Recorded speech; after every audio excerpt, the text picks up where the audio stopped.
Hello, I'm Pamela Davis. Welcome to episode 71 of the Well Done Life podcast.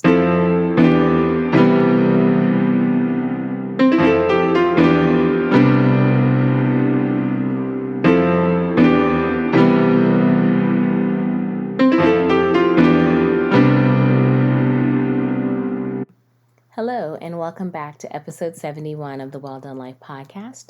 I'm your host, Pamela Davis. If you're new here, hey, welcome. I'm really glad you're here, and I definitely hope that I make you want to stay. And if you've been here before, thank you so much for continuing to support me and rock with me. You guys really have been great with the comments and the DMs and everything. It definitely keeps me motivated, so I appreciate you tremendously. Just because I'm really all about setting intention and making sure we all kind of know why everything is in place and why we're doing this or why you're spending your time listening to me, I want to make sure that I cover a couple of housekeeping things before we dive into this week's episode. So first and foremost, I think it's really important that you know why you're here. Just in case you're unsure, the Well Done Life podcast is a podcast about creating safe spaces for women to share our stories so that we can grow and learn together.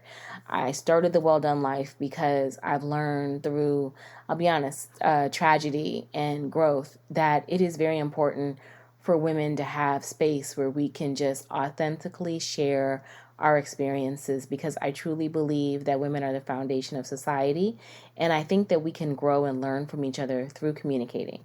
So that's what this is about, and I hope that by sharing some of my journey, the good, the bad, the ugly of it all, that I inspire you to feel comfortable to share your journey, and that you will then be inspired to want to share your journey with someone else, and that person will share, and we create a chain reaction that creates positive change and happiness in all of our lives, because I think that we are all the key to living our best life. We just have to unlock it within each other. So this podcast will talk about different subjects and topics that range from all those different things and give you tools, hopefully, to help you live your best life. So now that we've kind of covered what the clarity of what this podcast is about, I also like to make sure that one of the first housekeeping things that I do is make sure we set this intention with love, because I think love is very key in everything, especially when you're trying to communicate certain messages. So I like to make sure that I send prayers out to each of you. This week, I am definitely praying for clarity, love, health, prosperity, and peace for each of you, because the world is moving, y'all. I mean, the world is moving, and honey, the amount of adulting that is having to go on is just bananas. So I want to make sure that you are protecting your health and energy at all costs. Please remember, no matter what's going on and how many directions that you get pulled in, don't lose sight of what truly matters in life. And I'm not going to define that, because I personally think that looks different for each of us. And I think that's great and that's cool.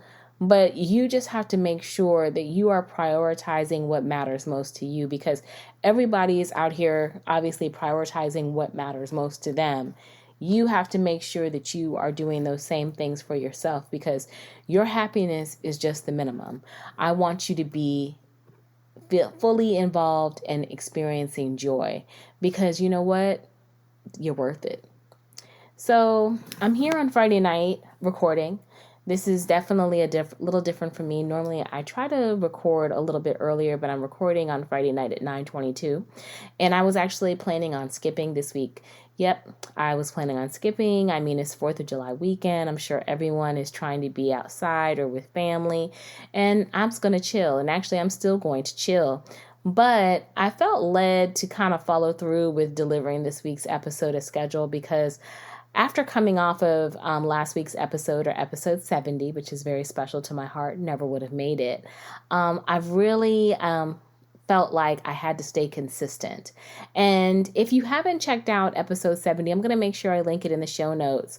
But that episode was really, I kind of hope, like a love letter, foundational, inspirational moment as to how I kind of got started, and how your encouragement has really helped me continue on this journey.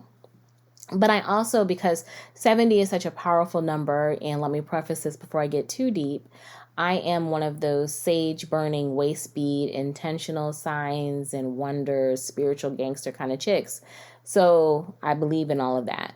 And looking at the number 70, it's a very powerful time. I mean, that we are in alignment where God and the universe are rising up to meet us where we are so that we can achieve the desires of our heart.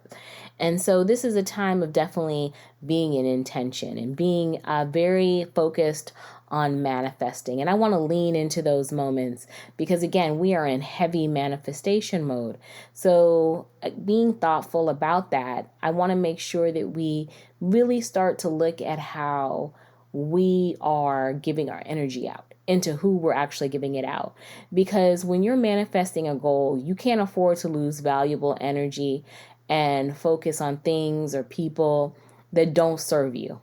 And over the past week or so, with everything going on in the news, and I'm not a news kind of gossipy podcast, but it's just one of those times where I keep seeing how today's message I think will help, because I think that it's very important that, again, like I said, you're protecting yourself and you're guarding yourself because, again, you're trying to manifest your goals. You're trying to manifest the best life that you want, and you don't have time to lose focus or energy on things or people that don't serve you. So that kind of led me into thinking, actually, I was meditating on the power of shutting the fuck up. Yep, I just like I said, yeah, there is power, the power of shutting fuck up. And actually, I really wanted to talk about how it's actually the art of shutting the fuck up, because believe it or not, yes, being able to shut the fuck up is an art form. And before we dive in too deeply to this, I hope, if no one is too sensitive, I do curse. I try not to curse all the time, but I mean, there's really not, I can do a STFU, but really it doesn't have that same, oomph, as opposed to saying shut the fuck up. So I'm not going to probably reference shut the fuck up throughout the entire podcast all the time, but that's really what we're going to talk about, because there is power in being able to shut the fuck up. And I want you to be able to receive it and not get blinded by the cuss word. So bear with me, but I wanted to make sure I put that little precursor out there. So yeah, like I said, I know that this is definitely a phrase that's typically leveraged and viewed as negative. I mean, we've all been told to shut the fuck up at some point in time by someone, and I understand, you can be triggered by that, but I really don't want you to be triggered by the word. I want you to be able to hopefully move past the word and listen to what I'm saying, because I am telling you, for you to live your best life, for you to stay focused and be able to achieve the goals that you are trying to achieve, you have to learn that there is the art of shutting the fuck up. And that is not a bad thing, that it can actually be flipped for good, and how you may actually have people in your life who you need to share this message with, because we at all times and in certain points and times in our life have to learn this valuable lesson of being able to shut the fuck up. So, like I was saying, I've been meditating on it, and I was meditating on it, just full transparency, because of everything that's been going on in the world. And it hasn't been something that I haven't been thinking about for the while. It just seems like lately there's just been so much put out there and thrown at us that it is very easy for people to be triggered and to feel like they need to speak on certain situations or certain people. So and some of the commentary that I see, I'm like, yeah, you probably could have saved that. And then, I've seen people talk about how they get into social media exchanges with people you don't even know, and you waste so much valuable energy going back and forth, like you're trying to sway somebody's opinion who is sitting behind a computer, and you have no idea anything about the aspects of their life or where they're coming from. So I was like, all that energy that is being spent out, that energy needs to be refocused, because a lot of times what people don't seem to understand is the fact that there is power in silence. One, there is power in silence. And then two, a lot of times when people are projecting themselves on you, they're projecting their anger and frustration. That's more about them than you. And which in turn You have to be able to see that. And in those instances, because you're going back and forth, it can be very triggering and very difficult to see it. And it gets flipped into where you're at a place where you're frustrated. But in actuality, you need to be able to recognize that hurt people hurt people. And a lot of times, all of this exchange back and forth is really just a bunch of hurt people being triggered by a situation that in some instances has no relevance or bearing on their life. So with all of that said, as you can see, that in itself, I'm sure, is just sounds like a cluster of confusion. But essentially, really what I'm trying to say is that you have to remember, again, that people that hurt people hurt people. So when you're in situations where you could potentially have that word leveraged back at you in a negative way, you have to take a beat to look at the person who is saying that to you and think about what they potentially could be going through and how they are deflecting that hurt on you. And how you have the ability, because you are not in that situation of hurt, because you are not dealing it from that place, you have the power. And so you have to be able to look at it in a sense of how you are not going to allow other people's outbursts to dictate your reaction. And see, that is the art form of being able to control it starting to shine through. The other aspect that makes it an art form lies really, like I said, solely within us, because it's the power of recognizing that every situation doesn't warrant a response. And I'm going to say that again, because I feel like a lot of people, and including myself at times, because I have definitely fallen prey to this as well, is that we all have to recognize that not every situation requires a response. And I know, like I mentioned, I've fallen prey, so it's easier said than done. I mean, we are living in the social media age. The revolution is going to be televised, streamed, liked, shared, and mass distributed with just a click of a button. So we're constantly being fed information or situations that can trigger us hourly. And I think hourly actually might be generous, especially if you spend a lot of time on social media, because that's our lives. And we are at a point now where it's not going anywhere. So you have to be able to navigate it, but you also have to know that human nature has made us naturally curious and opinionated, which is a great thing. But then at the same time, it can be triggering, because then we allow ourselves to be at times fed into things, like I was mentioning earlier, that don't serve you. And so you have to be able to, again, kind of look at the fact that being naturally curious and opinionated is a gift, because that's how you grow and evolve and bring about change. But again, where does the line come in? And I mean, this week alone, we've seen situations where we could be triggered through Bill Cosby's release from prison, as well as now Sha'Carri Richardson, the Olympic track competitor who was disqualified for marijuana. So many things. Like, we are constantly getting situations, where we can give our opinion. And there's nothing wrong with our opinion. I think you have to be able to use your voice. And we'll talk about that a little bit further along. But at the same time, how often than not are we taking a beat to actually think about the situation before we respond? And then even when you're thinking about it, asking ourselves, why are we responding? I mean, of course, you can respond in support of Sha'Carri. I'm going to use her as an example. The Bill Cosby thing, I don't really have too much to say about, because unfortunately, I think that's a deeper issue. And I think people are getting caught up in the man, and there's no denying that that man was guilty.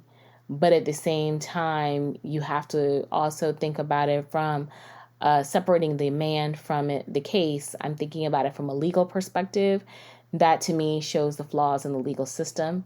And I saw someone, I wish I could have found it for this episode, and if I happen to come across it, I will definitely make sure I share it. But who had brought up a great point about how that really shows you the disparities within the legal system, because there are many people who are sitting in prison who have taken plea deals or, in exchange for information so that they could help convict someone else. And unfortunately, situations like what happened in this case are happening to them, and they don't have the means, and by means, I mean the wealth, to be able to rectify the wrong.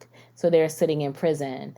And that, again, is a deeper construct of it. So I'm just leaving that where it is right now, because I don't personally feel led, see the power of shutting the fuck up, to speak on it, because I can't. I'm just like, I'm kind of stunned, but then I'm not stunned.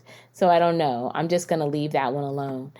In reference to Sha'Carri Richardson, I've seen a lot of people talk about, obviously her, making the mistake. And the one thing, though, I will say is she took full ownership of her mistake.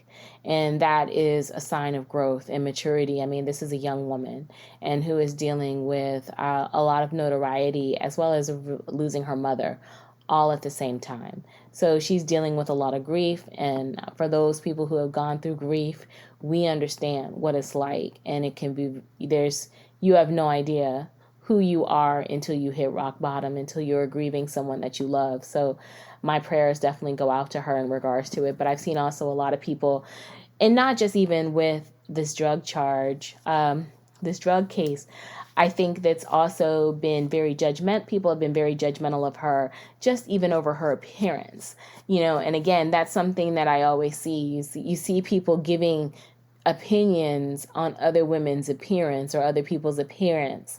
And it's like, why? And that even makes me think of Monique with the bonnet thing, which, again, that's another thing I had heard about, and I'm just, whatever. But that, to me, again, all these other instances where people feel the need to project on other people and to chime in, and it becomes very mobbish, because you notice all the people who are just like clamoring to get their opinions in, or those people who are standing up and in support of the people that are being questioned. Why shouldn't women be able to wear a bonnet in the street? Or for Sha'Carri, which I think is true, why would you even care that her hair is orange or her nails are long? I mean, she's a beautiful girl who is setting world records and making history. So it's just like, there's, again, so many opinions. And that is the nature of our society. We all have opinions. But with all of those opinions comes this moment in your life where you have to ask yourself, do I really need to give my opinion in this situation? And by giving my opinion, what do I hope to accomplish? And a lot of times, I don't think that we're asking ourselves enough those questions before we even respond to what we're being stimulated by. And then when you give your opinion, you wind up engaging sometimes with people who, again, you don't even know, who are disputing your opinion and going back and forth with you about it. And you're not prepared for the consequences of that. And then you wind up in an hour and a half, 2 hour long, back and forth session where you and this person are debating, and then somebody else jumps in, and you're spending all this energy and you're giving out so much of yourself to something that really has no bearing on anyone's life. And it's just like, if you had just not maybe saved this opinion, would you have had to go out and do all of that? And did it really accomplish anything? Or are you just projecting, again, your feelings? Are you triggered? And like I said, that, we're in a society of information that is constantly being served to us on a hot plate, and we are being triggered every day. And there is nothing wrong with giving an opinion. I give opinions. We all give opinions. But at the same time, I think a lot of us need to start questioning the motives of our opinions a lot closer before we start giving them. Because if you're just doing it just to engage someone because you know it's controversial, you know that it's going to spark a response, why are you doing that? Why are you looking at trying to engage with strangers in such a way? What are you lacking, or what do you need? Let me rephrase that. What do you need in your life that's making you seek that type of attention? Because that's really what it is. I mean, like I said, hurt people hurt people. So those people, when you're triggered by something that happens, they're hurting you because they're hurting. And then if you're sitting here seeking attention and engaging with people who you don't even know, over someone who doesn't even know you, and then you wind up getting in a back and forth situation, are you seeking attention? Are you needing something? Do you need some support and encouragement? Is there something about you that is triggered by what this person is doing? Is it a feeling of, uncertainty? Is it a feeling of, kind of envy? What is it that makes you do that? And because again, hurt people, and we're all triggered. And don't get me wrong, like I said, we all have opinions. I have opinions. I do comment sometimes on social media. I have to admit, I like engaging sometimes on certain things. For the most part, I do try to stay very positive because I have, like I've mentioned in previous podcasts, I cultivate my content because I know that I'm trying to create a very intentional life. So I don't really have a lot of time for some of this rigmarole. I really don't. But at the same time, I do also engage with people sometimes on controversial subjects. And then I think about it, whenever I respond, I have to always check my reasoning for wanting to respond. And I try to make sure that I always come from a place that, in most instances, I'm trying to give an objective perspective of what I think based upon the situation. And I'm not looking for you to validate my opinion. I'm not looking for you to engage back. I just want to offer a perspective. And I also try to make sure that when I see people doing amazing things, that I celebrate that and give them that recognition. And then sometimes when I see situations that I just cannot speak on, kind of like what I was mentioning to you about Bill Cosby, I just kind of pass that by. Because at this point, what is my opinion going to do? What am I hoping to accomplish? And if I'm not clear about my wording, about my thoughts, about my feelings, I try not to express it because I'm only adding to the confusion and I'm not really accomplishing anything, and that's energy that's wasted. And sometimes it's okay not to do that. That's why I said there's an art in being able to shut the fuck up, because not everybody has that ability. And there are a lot of people who do have it, where you can just recognize certain things. It's just not worth my time. It's not worth my energy. And why am I adding to confusion? That's not what I am trying to do, because remember, anything that you put out is what you get back in. And as a person of intention, that's not what you are built to do. So that means in certain instances, you're just going to say, you know what? I'm just going to keep it pushing, keep my mouth shut, and move on to the side. And the world will keep going. The conversation will keep going. The situation will keep going. And your peace will be preserved. Because ultimately, that's what this is about. The art of shutting the fuck up is not about trying to make anyone feel like you can never give your opinion. That's definitely not the case. You should be able to give your opinion.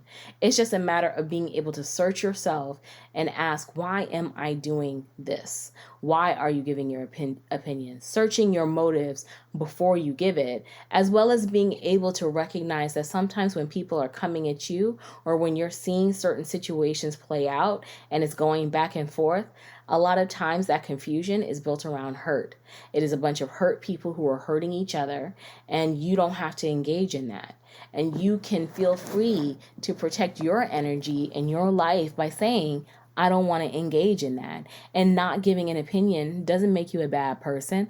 That might make you smarter than most of the people who are probably out there giving an opinion because they're going back and forth about a situation that directly doesn't impact their life. I would see that if we were out here all being vocal about opinions about things that really impact our lives. Like I mentioned earlier, I tend to I curate my content, but during the election cycle, I was all about CNN and debates and conversations and interjecting because I want to make sure that I interject hopefully some perspective that is going to create positive change and energy. And yes, I get very passionate about issues that affect this country, as well as, black and brown people and indigenous people and all people who are discriminated against. I get very passionate about that. I get very passionate about anything that's related to elder rights. I mean, we all have our triggers, and those are the things that I get very passionate about. And I try to make sure that when I am commenting on those things, I am coming from a place of objectivity. And again, I am asking myself, why am I posting this? And what is the outcome that I am expecting? I'm not trying to argue. I'm trying to make sure that I offer candor. And I want to make sure that my intentions are good because I know whatever energy I put out is what I get back. And that's why I feel like more people need to have that perspective because that's going to help preserve you. That's going to help make sure that you are bringing back in exactly what you are trying to have. So it's an art to being able to shut the fuck up. And I think more people need to have conversations around being able to shut the fuck up. We need to give each other permission not to speak on everything. And remember, just because it's being served to us on a hot platter doesn't necessarily mean that we have to talk about it. You got to think about who you are and what you are trying to accomplish in your life and how taking this energy and putting it out in that way is going to impact your life, good or bad. Because everything that you do, from your words to your thoughts, all of it impacts how your life will go because what you put out is what you get back. It really is that simple. So that's why I said there is an art to shutting the fuck up. And that is why I wanted to make sure that I brought it up today because I think a lot of people have forgotten about that. I think we've all gotten a little too comfortable talking about what's going on in everyone's life. And I think that we just kind of need to maybe take a beat and think about how we want our lives to go and why we are interjecting in all of these situations and use this time again, as we are being very intentional, as we are birthing dreams, and like I said, trying to live the best life that we possibly can, to make sure that we check ourselves and really learn how to value the art of silence. And because sometimes everything does not warrant an opinion. So that's really what I wanted to talk about today. I hope that I gave you a few nuggets to kind of help you through because you're still going to be triggered. I'm still going to be triggered. We're all going to be triggered. And as we are living our best life, our intentional life, our well done life, we have to make sure that we check each other. So this is a friendly reminder for you, just like it's a friendly reminder for me. Whenever we are being served all this hot takes, all this piping hot tea on the platter, we don't have to respond to it. Sometimes you can have a cool cup of water and stay moisturized and mind the business that pays you and keep your energy good so that way you can live your best life. It really is that simple. So this is a shorter episode this week. I hope, like I said, that you gleaned something wonderful from it. One nugget creates many more nuggets, and you will continue to do great things. I'm wishing you all a wonderful, relaxing holiday weekend. I hope that it's spent with family, having great food, lots of laughs, and being safe out in the streets. The panorama is still out here. So watch out and be careful. But I will be back next week with hopefully a longer episode. I promise I will try to do my best with that, as well as just some other good content. Please don't hesitate to like, share, subscribe. Give me feedback. If you're mad at me, please don't be. I promise I won't curse as much next week, but we got to keep it real. This is a well done life. That's what we do here. I will talk to you guys next week. Take care, and all of my information will be in the show notes. Talk to you soon. Bye-bye.